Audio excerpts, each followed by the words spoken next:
স্বাগত আপনাদের সবাইকে আরও একবার তেহরানে নতুন আরেকটি ট্রাভেল ব্লগে। ইরানিয়ান ন্যাশনাল মিউজিয়াম দেখে বের হলাম। এখন আমি যাচ্ছি সাবেক যে আমেরিকান এম্বাসি আছে, যা বর্তমানে একটি মিউজিয়াম, ওটা দেখার জন্য। তো এই চলতি পথে যদি অন্য কোনো ল্যান্ডমার্ক বা সুন্দর কোনো জায়গা পড়ে যেটা ঘুরে দেখার মতো, ওটাও দেখার চেষ্টা করব।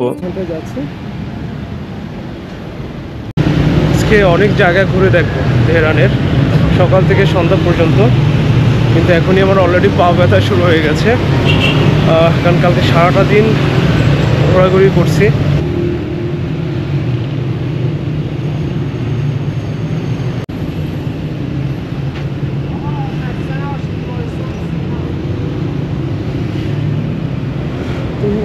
কত সুন্দর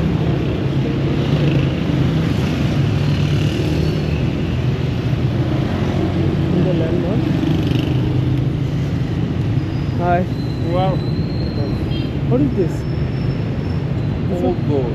Huh? Old gold.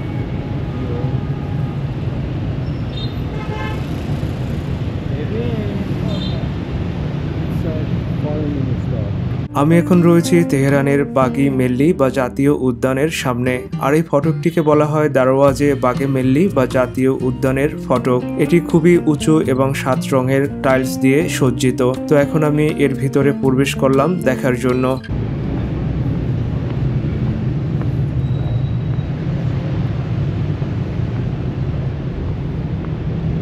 মাউন্টেন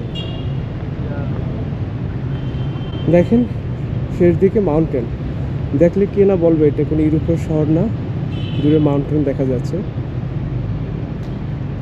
তো এ সম্পর্কে যতদূর জানা যায়, তেহরানের বাগি মেল্লি প্রাথমিকভাবে কাজার যুগে নির্মিত হয়েছিল। এর এই প্রতীকী গেট সর্দার বাগি মেল্লি, যা 1906 সালে জাফর খান কাশানি দ্বারা নির্মিত হয়েছিল। এটি প্রথমে একটি সামরিক কুচকাওয়াজ ক্ষেত্র ছিল এবং পরে তেহরানের প্রথম পাবলিক উদ্যানের প্রবেশদ্বার হয়ে ওঠে। রেজা শাহ পাহলভি পরে এটিকে সংস্কার করেন এবং এটিকে বর্তমান এই রূপে বিকশিত করেন। রোদ শুরু হয়ে গেছে অনেক, এবং রোদে মোটামুটি ভালোই তেজ আছে। এটিকে নূতন পাহলভি রাজ্যের জন্য একটি আনুষ্ঠানিক কমপ্লেক্স হিসাবেও তৈরি করেন। এটি বর্তমানে একটি সরকারি প্রাঙ্গণ হিসাবে কাজ করছে এবং এর চারপাশে অনেকগুলি গুরুত্বপূর্ণ স্থাপনা রয়েছে, যেমন ইরানের পররাষ্ট্র মন্ত্রণালয়, রেজা শাহের রাজত্বকালে নব্য আকিমিনিট স্টাইলে নির্মিত বিশাল পুলিশ সদর দপ্তর, ইরানের জাতীয় জাদুঘর, মালেক জাতীয় জাদুঘর এবং ভবিষ্যৎ জাতীয় ডাকঘর জাদুঘর অবস্থিত। এই চত্বরটি ছিল বৃহত্তর সামরিক চত্বর গুলির মধ্যে একটি, প্রায় 400 মিটার লম্বা এবং 400 মিটার চওড়া। এখানে সামরিক বাহিনীর জন্য কেন্দ্রীয় ব্যারাক ছিল।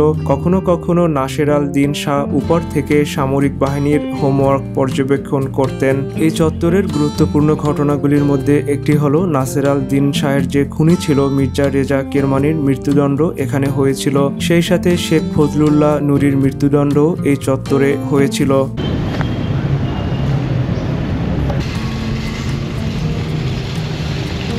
এখন এখান থেকে বেরোনোর পরে সাবেক যে ইউএস এম্বাসি, ওখানটায় যাব।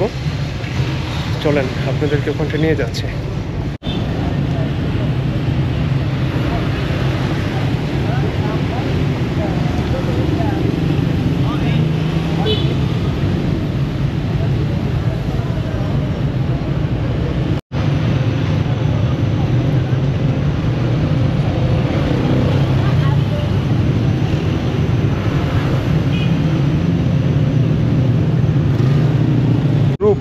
Russia.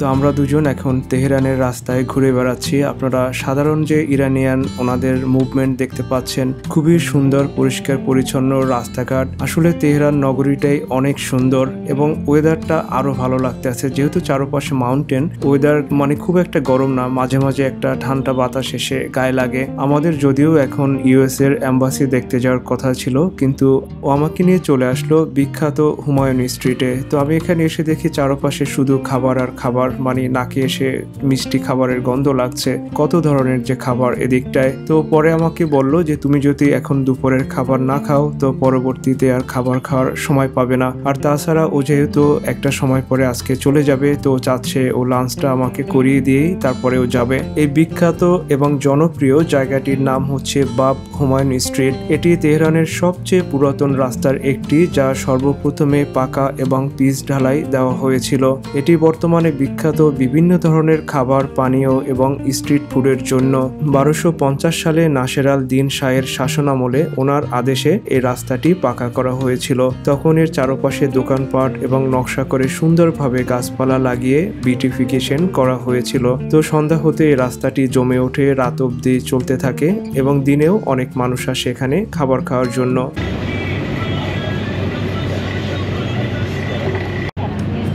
আমাদের দেশে যে ফ্রুটি বা বাঙ্গি পাওয়া যায় সেটা সাধারণত একটু পানসে টাইপের থাকে, কিন্তু এখানের এই ফ্রুটি হচ্ছে মনে হয় যে সুগার মিশানো, এত মিষ্টি। তো আমি এই জুসটা বারবার খাচ্ছিলাম তেহরানে বসে, অনেক ভালো লাগছিল আমার কাছে। তো এখানে এসেও এই ফ্রুটি জুস দিয়েই শুরু করেছিলাম।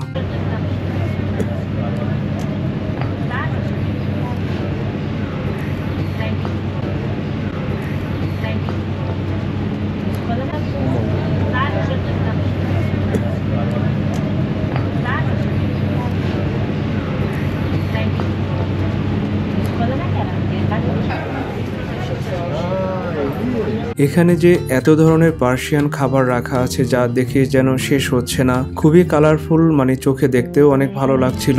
এত খাবার না পারবো খেয়ে আসতে, না পারবো নিয়ে আসতে, তো কি আর করার, ঘুরে ঘুরে দেখছিলাম আর চিন্তা করছিলাম যে কোন খাবারটা ভালো লাগছে, কোনটা খাওয়া যায়। তো এখানে অনেক ধরনের খাবার দেখেছি যেটা টোটালি আমাদের এদিকটায় পাওয়া যায় না, মানে সম্পূর্ণরূপে আমাদের কাছে এগুলি আননোন। বিভিন্ন ধরনের মশলা ছিল, অনেক ড্রাই ফ্রুটস ছিল। আর একটা ব্যাপার ইরানে বেশ লক্ষণীয়, তা হচ্ছে এখানে বিভিন্ন ধরনের ড্রাই ফ্লাওয়ার পাওয়া যায়। ওরা এগুলি চা হিসাবে কিংবা অনেক খাবারে মশলা হিসাবে ইউজ করছে।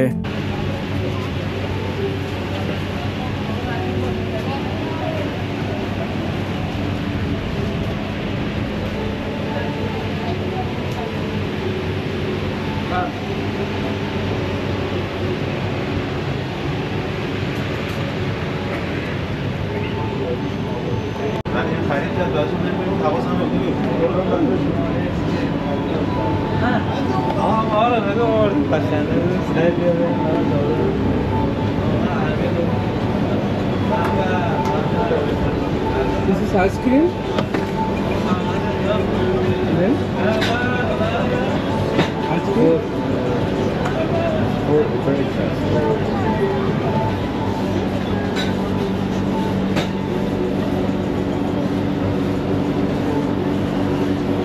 আমার পছন্দ অনুযায়ী খাবার সিলেক্ট করে পে করে দুজনে বসে গেলাম টেবিলে টোকেন নিয়ে। কিছুক্ষণ পরে ওরা খাবার নিয়ে আসলো। আমরা নিয়েছিলাম স্যাফরন রাইস, পটেটো চিপস, সাথে ছিল ডাল এবং ভেড়ার মাংসের একটা কারি। তো এটা দেখে মনে হতে পারে যে না জানি কত ঝাল, এত লাল দেখাচ্ছে। আসলে তা একদমই নয়, ইরানিয়ানরা মোটেও ঝাল খায় না, যেটা আমারও খুব পছন্দ। তো অনেকে শুনি বলে যে ইরানিয়ান খাবার খেতে পারে না, সমস্যা হয়, কিন্তু আমি যে 9 দিন ছিলাম আমার খাবার নিয়ে কোনো সমস্যা হয়নি, বরঞ্চ আমি অনেক এনজয় করেছি।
এই সুরের মূর্ছনায় কিছুক্ষণের জন্য এখানে হারিয়ে গিয়েছিলাম। এখন আমরা মেট্রো স্টেশনের দিকে যাব।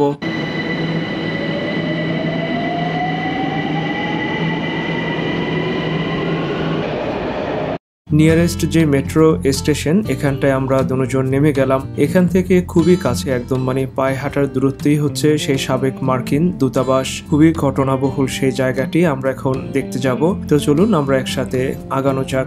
Please. This one. Yeah. Okay.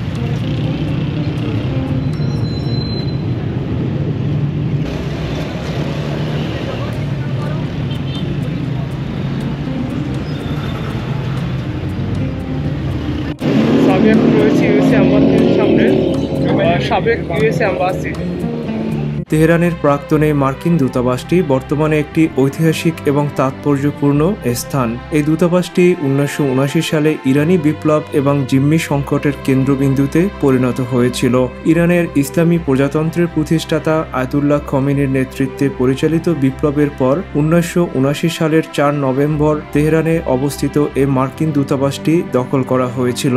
1979 সালে সেই বিপ্লবের সময় বিপুল সংখ্যক ইরানি ছাত্র তেহরানে অবস্থিত এই মার্কিন দূতাবাসে হামলা চালায় এবং দেওয়াল টপকে কমপক্ষে 52 জন মার্কিন কূটনীতিক সহ মোট 60 জন আমেরিকান নাগরিককে জিম্মি করেন। এ সময় ক্ষমতায় ছিলেন 39তম মার্কিন প্রেসিডেন্ট জিম্মি কার্টার। দীর্ঘদিন ধরে সেই উত্তেজনা আরও তীব্রতর হয়, যার ফলে দুই দেশের মধ্যে রাজনৈতিক ও কূটনৈতিক সম্পর্ক ভেঙে যায়। আর এই সময়ের মধ্যে দুটি দেশ শত্রুতে পরিণত হয়। এই চলমান সংকটের সময় মার্কিনিরা যে জিম্মিদের উদ্ধারের চেষ্টা করেননি তা কিন্তু নয়। জিম্মিদের উদ্ধারে অপারেশন ঈগল ক্লু নামের একটি অপারেশন পরিচালনা করেন, তবে এটি ব্যর্থ হয়েছিল। হেলিকপ্টার পুড়ে মার্কিন অভিজাত সামরিক টাস্ক ফোর্সের 8 জন সদস্য মারা যান। 1980 সালের মার্কিন রাষ্ট্রপতি নির্বাচনে রোনাল্ড রিগ্যান বিশাল ইলেকটোরাল কলেজ ভোটে জয়লাভ করেন, যেখানে কার্টার পরাজিত হন। তবে পরাজয়ের পরেও মিস্টার কার্টার জিম্মিদের মুক্তি নিশ্চিত করার জন্য দৃঢ়ভাবে কাজ করতে থাকেন। অবশেষে রোনাল্ড রিগ্যান প্রেসিডেন্ট হিসেবে শপথ নেওয়ার মাত্র কয়েক মিনিট পরই জিম্মিদের মুক্তি নিশ্চিত করা হয়। আর এভাবেই সংকট শুরু হওয়ার ঠিক 444 দিন পরে 1981 সালের 21শে জানুয়ারি জিম্মিদের মুক্তি দেওয়া হয় এবং ইরান জিম্মি সংকটের অবসান হয়, যা ইতিহাসে দ্য ইরান হোস্টেজ ক্রাইসিস নামে পরিচিত।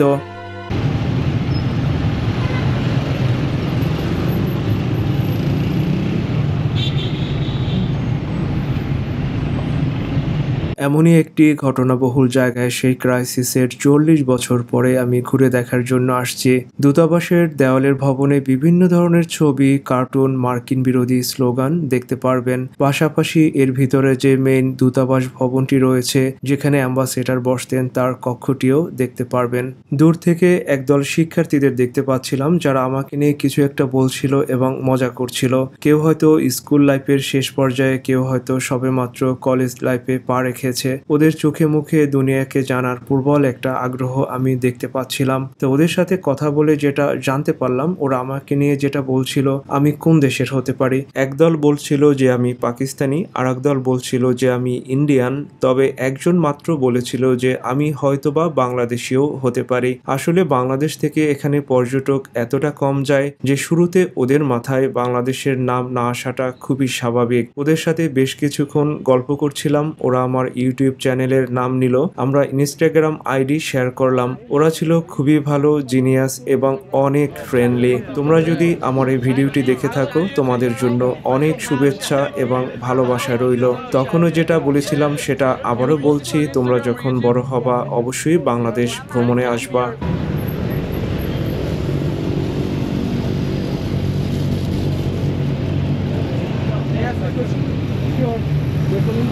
তো এখানে সেম প্রবলেম, আগের দুটো মিউজিয়ামে মোবাইল অ্যালাউড ছিল, কোনো ক্যামেরা অ্যালাউড ছিল না। আর এখানে হচ্ছে মোবাইল ক্যামেরা তুমি যাই নাও, তুমি only still picture, no video. তেহরানের কেন্দ্রস্থলে মোট 50,000 বর্গ কিলোমিটার এলাকা জুড়ে বিস্তৃত এই দূতাবাসের মূল ভবনটি 2016 সালে জাদুঘরে রূপান্তরিত হয়েছিল, যা এখন বিদেশি এবং স্থানীয় দর্শনার্থীদের জন্য একটি জাদুঘর হিসাবে কাজ করছে। ইউএসএ অ্যাম্বাসির সামনে এখন, এটা ছিল আমেরিকার সাবেক অ্যাম্বাসি। আমি এখন সেই মার্কিন সাবেক দূতাবাসের মেন ভবনের ভিতরে প্রবেশ করতে যাচ্ছি, যা এখন বর্তমানে একটি মিউজিয়াম। আপনারা এটি দেখতে পাচ্ছেন, গ্রাউন্ড ফ্লোর ইরানের পতাকা, দেওয়ালে আমেরিকান ফ্ল্যাগ এবং ওদের যে সেই স্ট্যাচু অফ লিবার্টি। এই সিঁড়ি দিয়ে উপরের তলায় মিউজিয়াম, যেখানে ভিডিও অ্যালাউ না। আমি চেষ্টা করব স্টিল ফটো দিয়ে আপনাদের যেভাবে যতদূর সম্ভব বোঝানো যায়।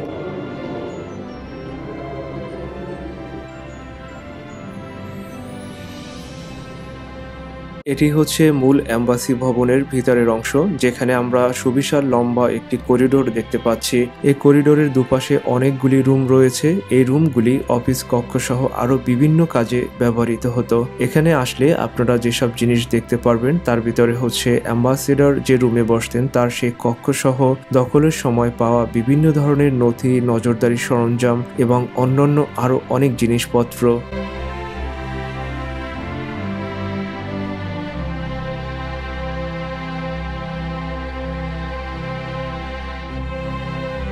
এখানে কমিউনিকেশন বা নজরদারি করার সেই সময়ের সর্বাধুনিক যন্ত্রপাতি তো দেখতে পারবেনই, এর পাশাপাশি একটা খুবই ইন্টারেস্টিং একটা রুম দেখতে পারবেন, যেখানে একটি কাচের তৈরি বাক্স ছিল। সেখানে কূটনীতিকরা কারো শোনার ভয় ছাড়াই গোপন কথোপকথন পরিচালনা করতেন। তো বুঝতেই পারছেন যে কত গোপনীয়তা ছিল এখানের এই রুমটিতে।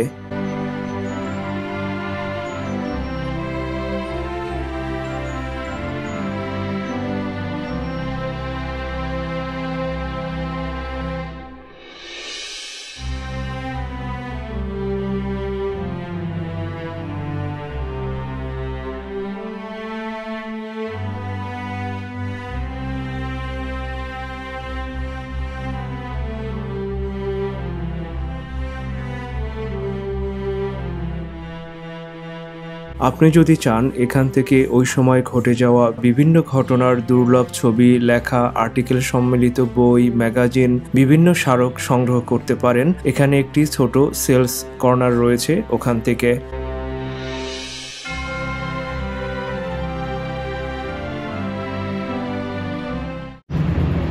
প্রাক্তনে মার্কিন দূতাবাসটি ইরানি বিপ্লব এবং আমেরিকা বিরোধী মনোভাবের প্রতীক হয়ে আছে। আসলে আমরা যারা সাধারণ মানুষ, আমরা কোনো সাম্রাজ্যবাদ বা চাপিয়ে দেওয়া যুদ্ধ চাই না। কোনো আন্তর্জাতিক নিয়ম যেন সবার বেলায় সমান হয়। আমরা চাই এই পৃথিবী যেন সবার জন্যই নিরাপদ আবাসস্থল হয়। অনেক বেশি ভালো থাকবেন এবং আমার সাথেই থাকুন। দেখা হচ্ছে পরবর্তী পর্বে। Happy travelling.